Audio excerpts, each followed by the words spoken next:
मोदी और शाह जी के बाद सबसे बड़े नेता योगी आदित्यनाथ, और वो हर मामले में रासुका लगा रहे हैं। बच्चों पे नकल करने पर भी उस पर रासुका लगा रहे हैं, आंसू बहा रहे हैं। दूसरी तरफ महंगाई लगातार बढ़ती जा रही है। आटे की कीमत एक साल में 40% महंगा हो गया है। यदि सेंट्रल पूल से मार्केट में रिलीज़ नहीं किया गया तो और भी बढ़ सकता है। दूसरी तरफ आज हमारे प्रवक्ता ने ये कहा है कि एक साल में 14 से लेके 22 तक के 66,249 रुपया प्रति व्यक्ति कर्जे में और इजाफा हुआ है।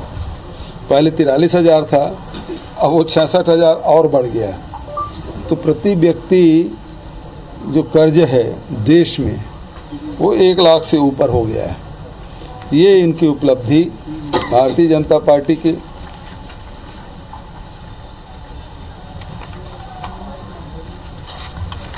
आरक्षण के मामले में भारतीय जनता पार्टी की दोहरा चरित्र उजागर हो गया है। विधानसभा में तो अनुसूचित जाति, जनजाति, पिछड़े वर्ग, EWS के लिए आरक्षण सर्वसम्मति से पास करते हैं, लेकिन राजभवन के माध्यम से उसको लटकाए रखे हैं। उनको तो चाहिए कि राज्यपाल से अपील करे और हस्ताक्षर हो उस बिल पे, ताकि यहाँ के हजारों लाखों युवाओं के जो सपने वो पूरा हो सके। हम नौकरी देना चाहते हैं, कॉलेज में एडमिशन है, ये सब चीज़ें हैं जिसका नुकसान यहाँ के लोगों को हो रहा है। और 9वीं अनुसूची में जोड़ने के लिए कहा जाए, ताकि ये जो समस्या है जो बार बार आ रहा है छत्तीसगढ़ में, उससे निजात मिले। भैया इसी में आरक्षण पे राज्यपाल की तरफ से मीडिया में बयान आया है कि वो जो सरकार के जवाबों से संतुष्ट है और क्वांटिफाइड जो रिपोर्ट है उसका भी जिक्र उसमें किया हुआ है उस लेटर के। देखिए, पत्रकार लोग उनसे क्या बयान लिए मैं नहीं जानता, और उसी आधार पर मुझसे जो सवाल किए थे मैंने उसका जवाब दिया है। क्वांटिफाइबल डाटा देना कोई ज़रूरी नहीं है। जो बिल विधानसभा का है और इसमें आर्टिकल 200 के हिसाब से इसमें फैसले होंगे, या तो हस्ताक्षर करें या वापस करें। मतलब उसमें ये भी लिखा है कि इस जितना जल्दी हो सके उसको फैसला करना है। तो अब भाई 2 दिसंबर का ये फैसला है विधानसभा का, आज 25 जनवरी हो गया, कितने दिन तक लटका कर रखेंगे? अधिकारों का दुरुपयोग नहीं होना चाहिए।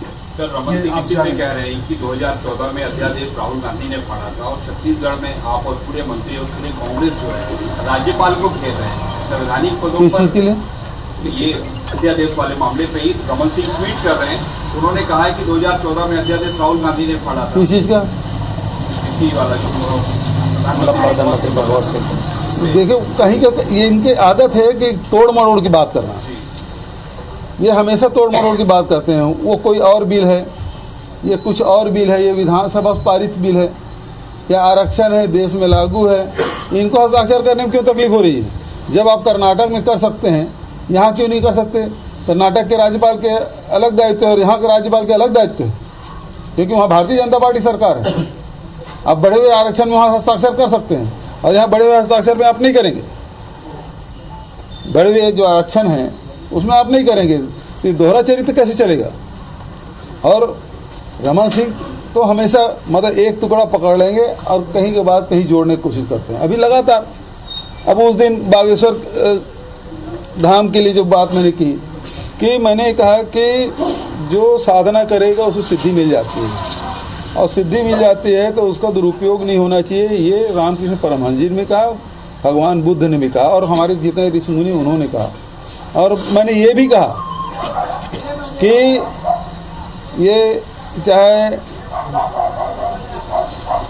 फकीर हो, पीर हो, वो यदि इस प्रकार से करते हैं, या फिर वो चंगई सभा करते हैं, या हमारे हिंदुओं में भी इस प्रकार से प्रदर्शन करते हैं, ये उचित नहीं है।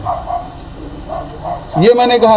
अब उसको वो रब दिखाई दे रहा है तो उसके सपने वही आता है। ये जैसे वो टांगा के जो घोड़े रहते हैं ना, उसको टोपा लगा रहता है, मतलब इधर सर, रमन सिंह के सपने में भूपेश बघेल दिखने लगे हैं। बिल्कुल 24 घंटा, उसके अलावा कोई काम नहीं है उसके पास। एक अच्छा काम अभी हुआ है कि नड्डा जी नहीं है तो वो भारतीय जनता पार्टी के राष्ट्रीय कार्यालय में वो झंडा फहराने पहली बार उनको कोई दायित्व मिला है।